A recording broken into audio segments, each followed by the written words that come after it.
e riprendiamo dal gate 4 a Bari. Stiamo andando in Albania a Durazzo. Questa è la situazione. E dal rumore penso anche che siamo vicino ai motori. Bingo! La moto si trova di fianco a un tir, lo spazio è veramente angusto, però l'hanno legata bene. Ci vedete anche con il completo diverso perché qua la temperatura è scesa tantissimo. Si va di Gore-Tex Pro. Il mare non promette nulla di buono, ce la mettiamo tutta, cerco di non fare grandi movimenti, ci si vede domattina, incrociate le dita. E alla fine la notte l'abbiamo passata, dovevamo arrivare alle 8 e ancora non si vede terra. Bagagli fatti, Sara sembra viva, dobbiamo lasciare la cabina, passaporti fondamentali ripresi, andiamo a vedere se la moto si trova al suo posto.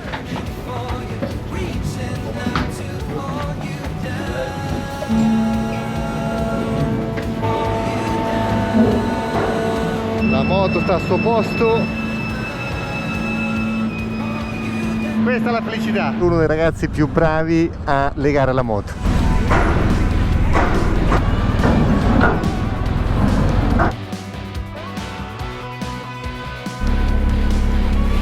Benvenuti in Albania. Dopo c'è assicurazione 20 metri di destra. Grazie.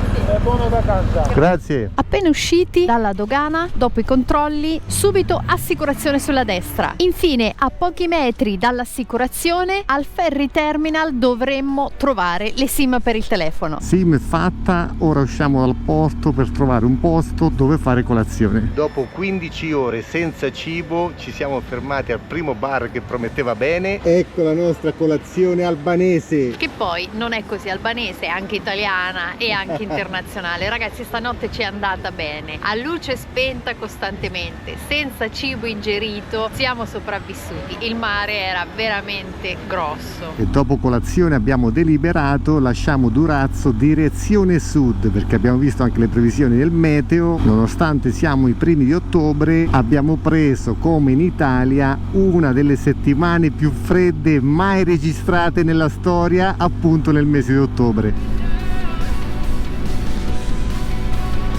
Costruzioni continue durante la tratta Bari-Durazzo. Non si può non ricordare quella data dell'8 agosto 1991 quando una nave caricò più di 20.000 profughi albanesi e venne dirottata verso prima il porto di Brindisi e poi il porto di Bari. Si dice che quello fu il vero inizio delle migrazioni nel Mediterraneo dirette verso l'Italia. Avveniva subito dopo la caduta del muro di Berlino e di conseguenza lo sgretolamento dell'Unione Sovietica, portando così a tentativi importanti di cambiamenti di uno dei regimi socialisti più chiusi dell'epoca, quello albanese. Quello che più colpisce è quanto gli albanesi degli anni 90 conoscessero per filo e per segno la situazione italiana e quanto probabilmente la vedessero migliore di quello che fosse realmente, mentre in Italia non si conosceva nulla dell'Albania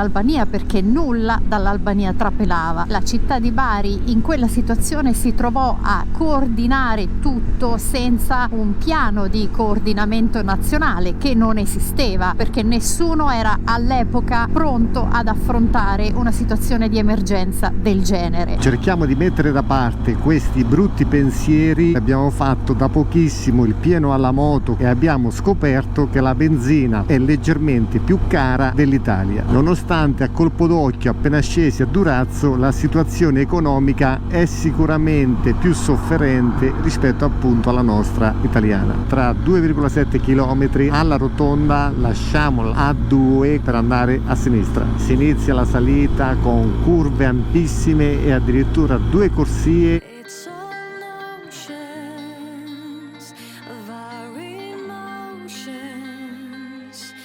Si continua a salire dolcemente, quindi segnatevi questa strada perché se venite in Albania e proseguite verso sud è assolutamente da fare.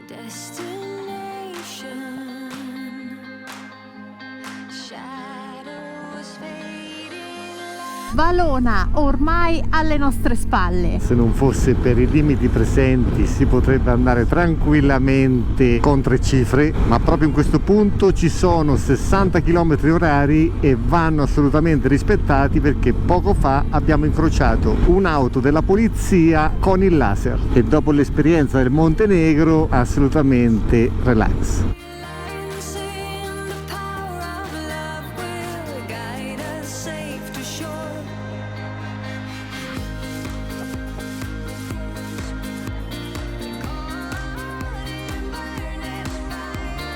Facciamo una piccola deviazione perché su Google ho visto un ristorantino molto interessante. Sono le 2:52. Troveremo aperto? Ma magari vale la pena provare. Qualche cicloturista, vedo il fumo quindi della griglia, scritta Lavazza.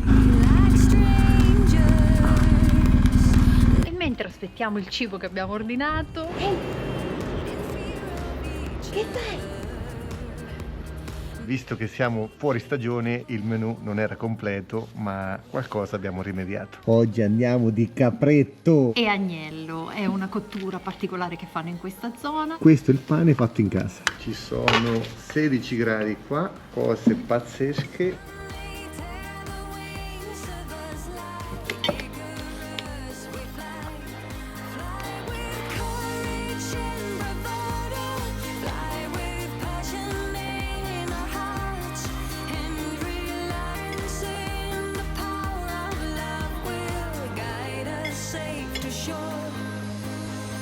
Ripartiamo al volo perché come sempre siamo in ritardo. Ricordatevi questo posticino se venite da queste parti. Torniamo sulla strada principale ed andiamo a passo Logara. Ripresa la SH8. Guardate di colpo come è cambiato il contesto.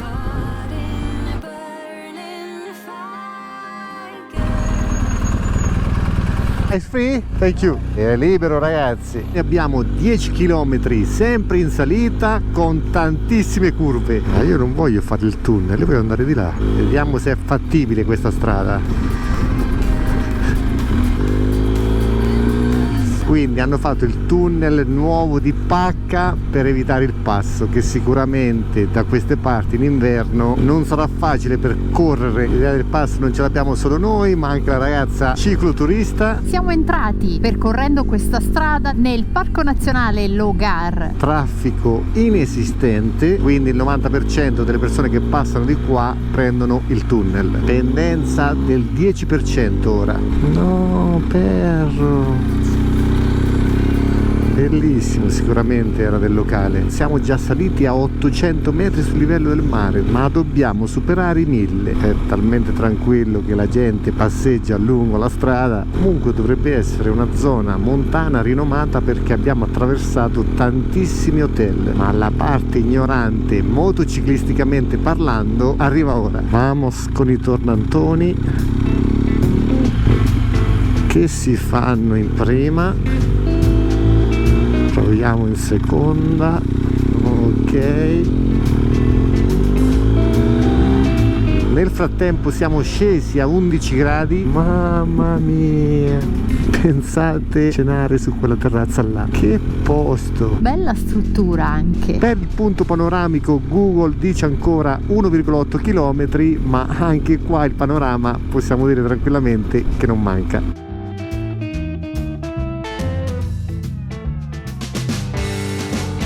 Dovremmo aver raggiunto quindi i 1027 metri, l'altitudine del passo Logar. Ora possiamo dire tranquillamente: ma dove vi portiamo? Questa strada sembra che ti conduca in paradiso.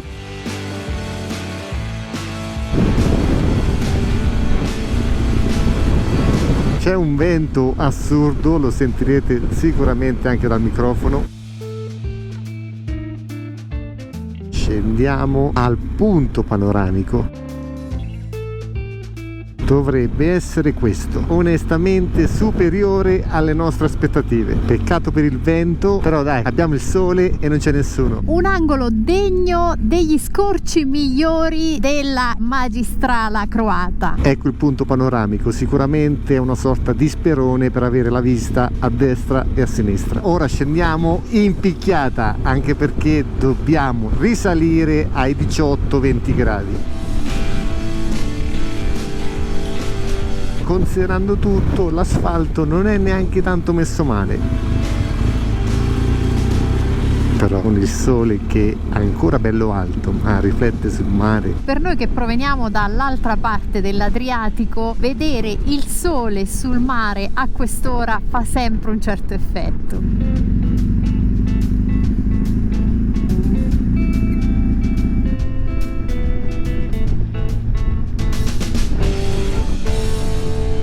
Arrivati sicuramente a dove sbuca la strada del tunnel. Ok, riprendiamo la discesa verso sud. Abbiamo ancora 2 ore e 9 minuti e sono le 4:47.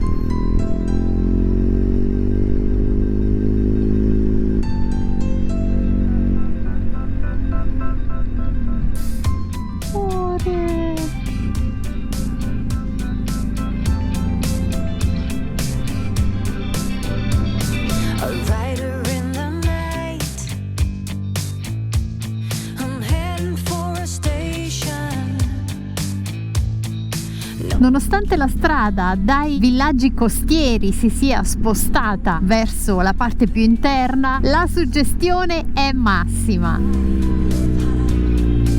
Siamo a Imare.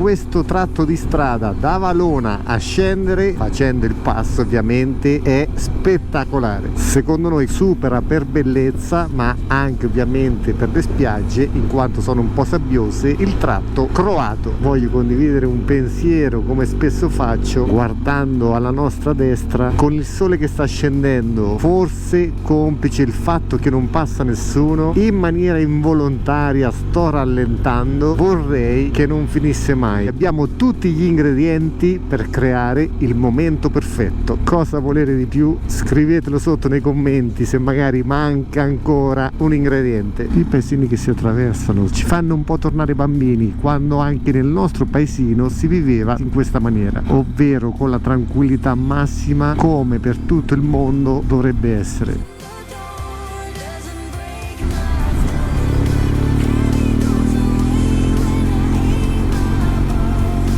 Chi giustamente si gode il tramonto.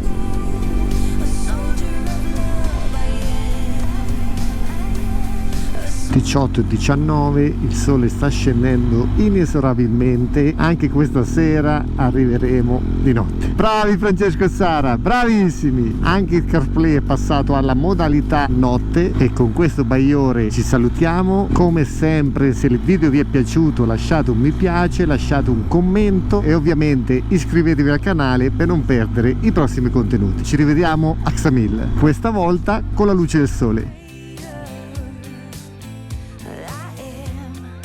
Che bel va! Ha una coppia il boxer che ti stampa il sorriso in faccia. Ciao ragazzi!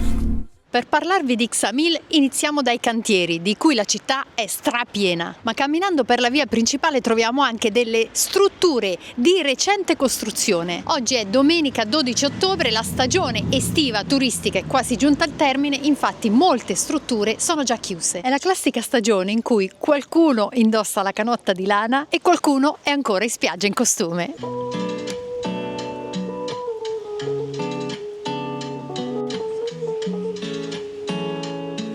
Se cercate un mare stupendo e un luogo paradisiaco in cui rilassarvi, Ksamil potrebbe fare al vostro caso.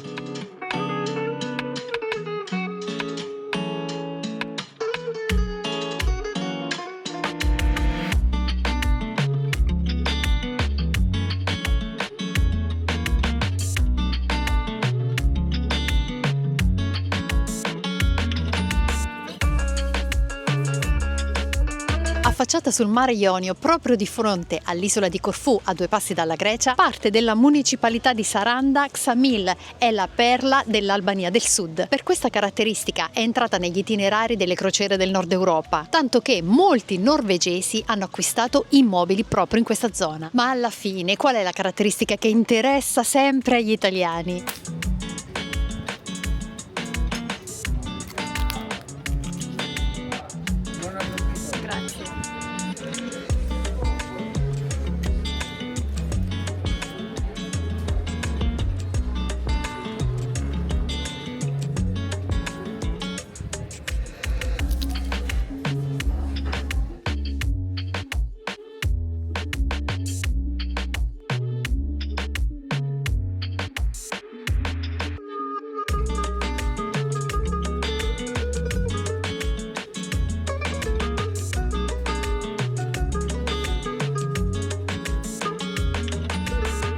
E dopo la magnata pazzesca di ieri sera è arrivato il momento di ripartire da Ksamil, lasciando a malincuore questo paradiso. Siamo in bassissima stagione e per questo motivo i prezzi sono allettanti. Questa è la struttura da fuori, parcheggio sotterraneo per la moto che ora vedete bella pronta per partire, e il prezzo della camera stessa è stato di 60 euro. Questa è indubbiamente la parte dell'Albania più bella per vacanze di mare, ma al tempo stesso è la più costosa e turistica. Non vi abbiamo mostrato la cifra che abbiamo pagato ieri per la cena. Il prezzo è stato infatti di 3.150 lek, che corrispondono circa a 33,50 euro.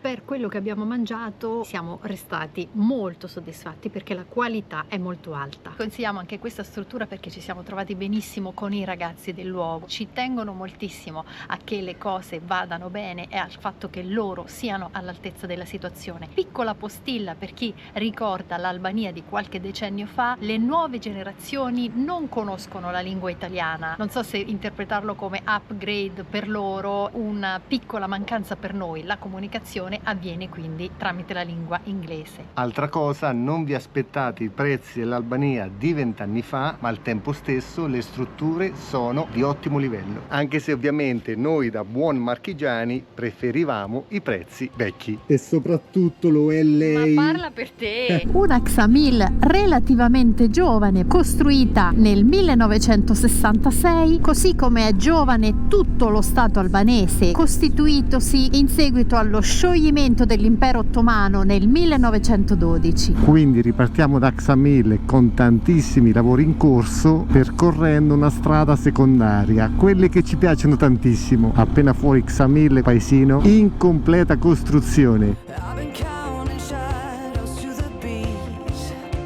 2 minuti fa andavamo pianissimo, forse c'era qualcosa proprio sul manto stradale e la moto, ragazzi, è scivolata. L'ho ripresa all'ultimo secondo. Quindi, come ci ha appena consigliato il titolare della struttura, andate piano, sia per il fatto che non guidano benissimo, ma anche per la situazione della strada. Sarande a sinistra, ma noi andiamo a destra. Vedendo ogni tanto delle macchie a terra, penso di aver preso una chiazza d'olio leggermente più asciutta. Peccato che il meteo non sia dalla nostra, ma le montagne hanno un aspetto effettivamente suggestivo.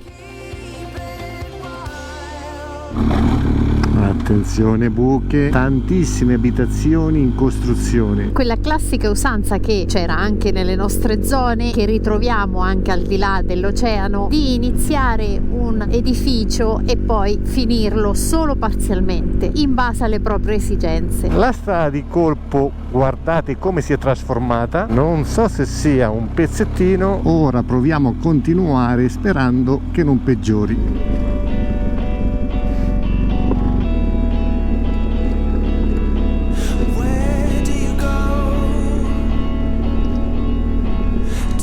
Ora ho capito perché ho dovuto forzare la mano su Google per passare di qua. L'alternativa era quella che ora vi faccio vedere sulla cartina. Dal navigatore vedo che il prossimo incrocio è a 18 km, quindi per esperienza desumo che ne avremo ancora per 18 km.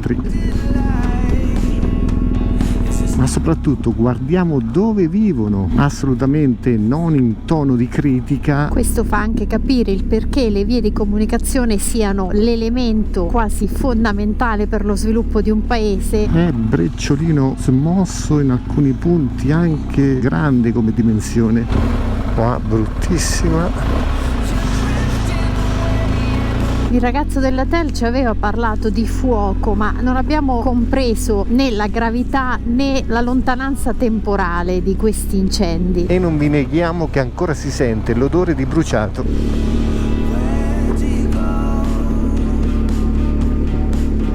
Abbiamo fatto 5 km in 20 minuti perché con il peso della moto non voglio assolutamente rovinare cerchi e sospensioni. Però la Tenerona ne sopporta tanti in Sud America, per par condicio bisogna farle sopportare anche alla sorellona. Queste sono le auto perfette per queste strade. La difficoltà qua non è tanto il fondo, è capire dove c'è il brecciolino grande smosso e dove è compatto, tipo qua.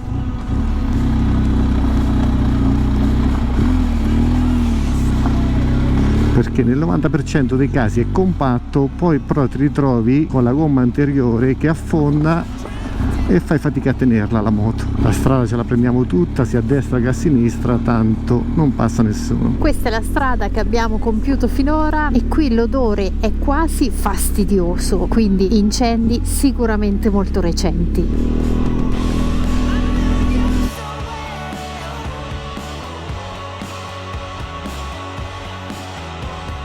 8 km restanti all'incrocio e l'esperienza non mi ha tradito, nel senso che pensavo di portarci avanti questa strada per tutti i chilometri ed effettivamente la condizione non è migliorata.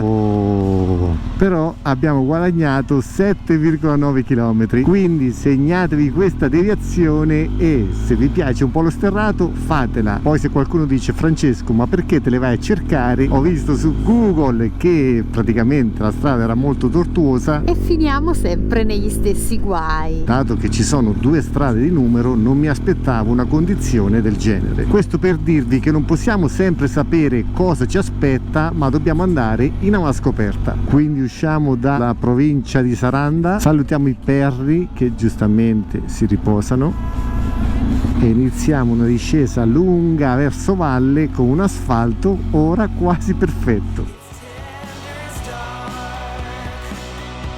Benvenuti nel distretto di Arghirocastro. Fermi all'incrocio principale, guardate la cartina. Noi ora siamo qui, questa del distretto di Delvina, la strada che abbiamo fatto. Siamo partiti da Ksamil e se voi facevate questa arrivavate ad Arghirocastro con tutto asfalto. Altra cosa, se usciti qua alla strada asfaltata, prendavate a destra, trovavate il Blue Ice. Noi l'abbiamo saltato perché con il meteo di oggi non avrebbe reso. Vi lasciamo delle immagini, quelle di una cavità carsica che sembra essere profonda fino a 50 metri. Riprendiamo la strada principale direzione sinistra, ovvero di qua, 21,5 km per Arghirocastro.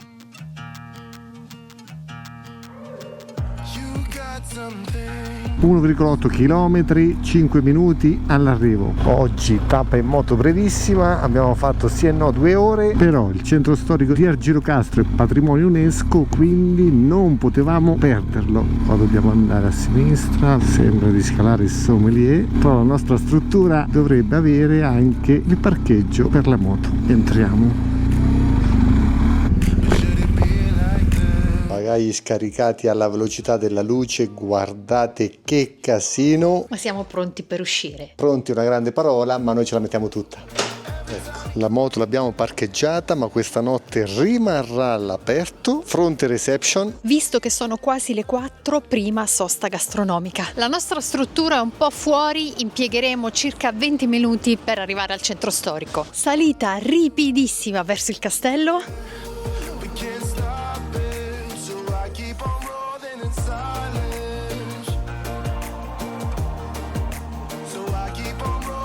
Lo scalpellino dell'Albania. Un saluto speciale ad Andrea. Arrivati in centro forse abbiamo trovato il giusto localino. La situazione è critica. Per me che mangio insalata, ma non per te, piatto che divideremo.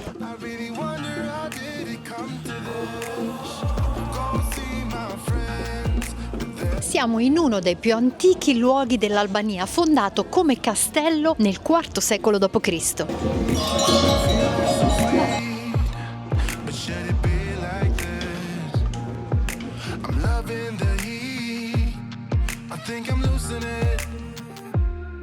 Il castello ha 5 torri, una torre dell'orologio e contiene all'interno un museo delle armi.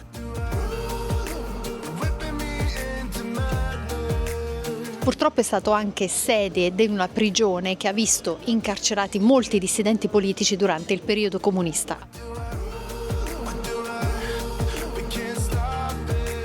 Tra i castelli più pericolosi al mondo dove non ci sono protezioni.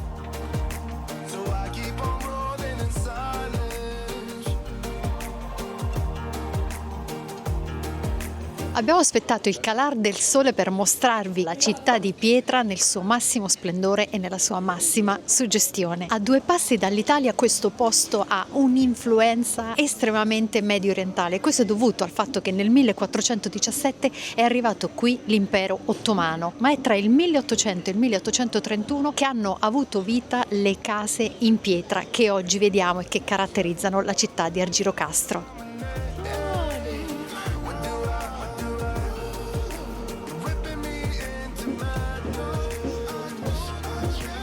Tutto il centro storico è patrimonio UNESCO e la particolarità è che oltre ad essere costruito in pietra, le case sembrano delle vere e proprie fortezze. La verità è che la sua bellezza si deve alla fusione di elementi greci, romani, bizantini, turchi e infine ovviamente albanesi.